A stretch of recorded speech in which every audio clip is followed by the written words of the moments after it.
For the first time ever, one of America's new AI drone fighters just launched a live air-to-air missile at a beyond visual range target, not just successfully demonstrating the aircraft's ability to fly and fight, but importantly, the AI's ability to identify and track targets at long range. Now, this test saw Anduril's prototype YFQ-44 Fury launch an AIM-120 AMRAAM, or Advanced Medium Range Air-to-Air Missile, at a simulated beyond line-of-sight target. Now, according to Anduril's VP of Autonomous Air Power, Mark Schuschner, the drone took off from Edwards Air Force Base in Southern California under the control of Anduril's own Lattice autonomy suite. That Lattice suite then identified and, as Schuschner put it, ingested the target track and notified the operator in a nearby aircraft that the drone had a target and it was ready to fire. That human operator then confirmed the target and gave the order to fire, followed by the drone executing that command. And that is an important part to emphasize because by DoD regulation, a human operator has to make the decision to fire. Now, seeing Fury fire this missile from its rails does make for some good content, but it's important to understand that just launching an air-to-air missile isn't in itself necessarily all that special for a combat drone these days. In fact, the first time a drone, technically a remotely piloted aircraft or RPA, launched an air-to-air missile in combat was 24 years ago already, when an American MQ-1 Predator launched an AIM-92 Stinger at an Iraqi MiG-25. Now, that modified infrared-guided Stinger missed, and the MiG-25 ended up taking that Predator down, ending the first ever drone versus human pilot air-to-air dogfight with a win for Team Meatbag. Now, since then, MQ-9 Reapers have been slinging sidewinders at airborne targets since at least 2017, and they've been photographed carrying the new AIM-9X Block 2 air-to-air missiles since 2020. Now, earlier this year, MQ-9s also added the newly fielded AGR-20, also known as the Advanced Precision Kill Weapon System 2, to their air-to-air arsenals, which is a much smaller and cheaper air-to-air weapon based on the Hydra 70mm unguided rocket, designed specifically to engage one-way attack drones. Now, we've also seen MQ-9s strike airborne targets, including some alleged UAPs with laser-guided Hellfire missiles in combat.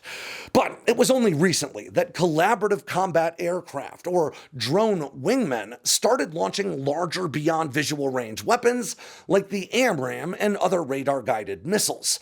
Turkey's Bayraktar Kizilelma has the distinction of being the first of these loyal wingman drones to launch a radar-guided missile back in November of 2025, though the degree of autonomy involved in that shot has since been contested, and it's possible that the drone was operating as more of an RPA, like the MQ-9, than as an autonomous platform at the time.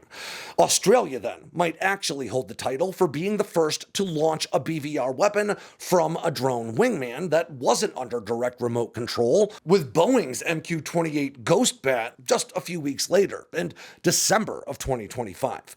However, Anduril may now hold the distinction of being the first with a CCA drone to launch one of those BVR missiles that actually already has a production contract, has already entered serial production, and is already slated to enter actual operational service as an autonomous combat and not ISR platform as soon as 2028, where it will join General Atomics' FQ-42 Dark Merlin as the first tranche of AI drone fighters operated by the U.S. Air Force.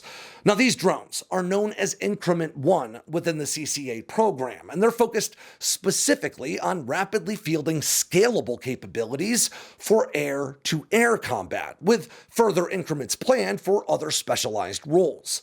Now, Anduril's Fury, which will be known as the FQ-44 in operational service, is roughly 20 feet long with a 17-foot wingspan. It's got a maximum speed of about 0.95 Mach, a service ceiling of 50,000 feet, and the ability to pull maneuvers that exceed 9 Gs. This small and downright agile drone can carry 2 AIM-120 AMRAAMs on external pylons and is expected to offer an unrefueled range of greater than 800 miles.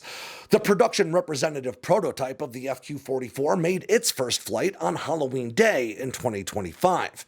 But the hardware is really only half of this story, because the real question isn't if these jets can fly or launch air-to-air missiles, because as I said, drones have been doing that stuff since I was in high school.